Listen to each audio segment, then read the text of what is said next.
Scott, instant book review for Thinking in Bets, Making Smarter Decisions When You Don't Have All the Facts by Annie Duke, who's a poker player.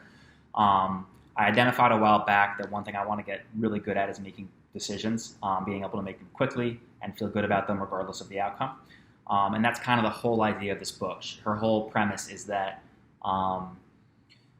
humans naturally, we think about decision making in a flawed sense, and we actually base if a decision was good or bad based off of the result, which is incorrect. And we will end up attributing the decision as being good or bad based on the result. So like we might make a bad decision, but it might work out well and we'll say, I'm the man. Or you might make a good decision and get unlucky and think, that's a bad decision. When in reality, you might have made a good decision and it was the right decision, but you just got unlucky. Or you might have made a bad decision and you got lucky, and it doesn't actually make it a good or bad decision. The outcome is actually irrelevant.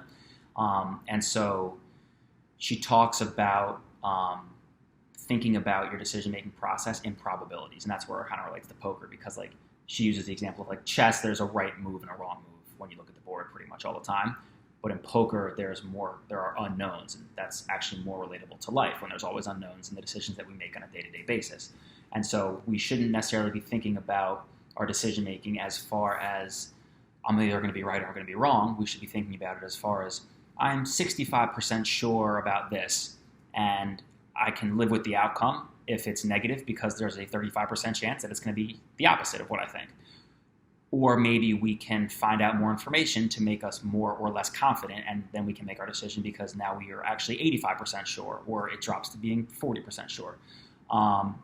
So it's really interesting. I really enjoyed this book. It kind of dragged a little bit at the end just because she really hammered the point home, but I'm really glad I read it because it really makes you think about you can kind of systematically become a good decision maker, and it's just like anything in life. Like you're not going to be right every single time.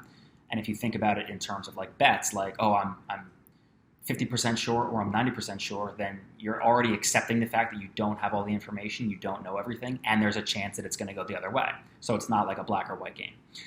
You should totally read this if you're interested in that kind of stuff and making good decisions and being objective about your own decision making. If you have read this, I'd love to hear what you guys think. So please hit me in the comments, anything that might have stood out to you. Otherwise, please hit subscribe. Got a lot of videos just ready to post to get the channel going. Been doing a ton of reading, going to keep doing it, and look forward to seeing you guys soon. Peace.